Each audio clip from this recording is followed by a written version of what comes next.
আসসালামু আলাইকুম এভরিওয়ান, একটা ভিন্নধর্মী ট্রাভেল ভিডিওতে আপনাদের স্বাগতম। আমি তাসিন।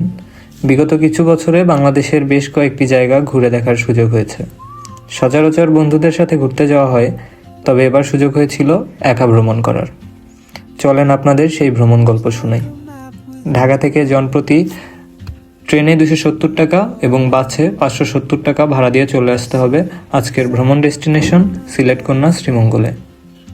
বাংলাদেশের সর্বোচ্চ সংখ্যক চা বাগান শ্রীমঙ্গলে হওয়ায় শ্রীমঙ্গলকে বাংলাদেশের চায়ের রাজধানী বলা হয়। বাংলাদেশের সব থেকে বেশি বৃষ্টিপ্রবণ এলাকা শ্রীমঙ্গল, তাই শ্রীমঙ্গলকে বলা হয় বৃষ্টির শহর।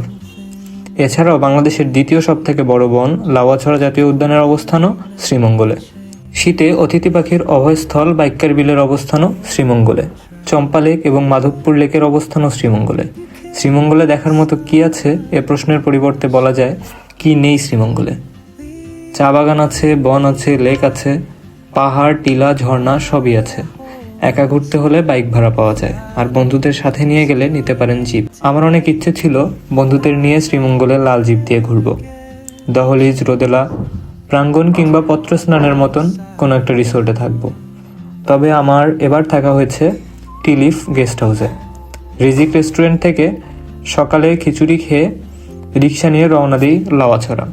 এ পথেই আপনারা রাবার বাগানের দেখা পাবেন।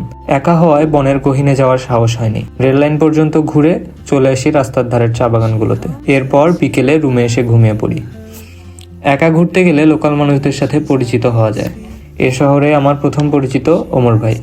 ওনার থেকে জানতে পারি শ্রীমঙ্গলে বাইক বা স্কুটি ভাড়া পাওয়া যায়। পরের দিনের প্ল্যান, বাইক নিয়ে যেদিকে মন চায় সেদিকে ঘুরবো। দেখার মতো কি আছে শ্রীমঙ্গলে তা আগেই বলেছি। জায়গার নাম লোকালদের বললে তারাই পথ দেখিয়ে দিবে। সবার উচিত জীবনে একবার হলেও শ্রীমঙ্গলে ঘুরতে আসা, এখানকার চা কিংবা আনারস খেয়ে দেখা। এই ভিডিও এখানেই শেষ করছি। শ্রীমঙ্গল ব্যাপারে কিছু জানার থাকলে কমেন্ট করতে পারেন। এতক্ষণ সাথে থাকার জন্য ধন্যবাদ।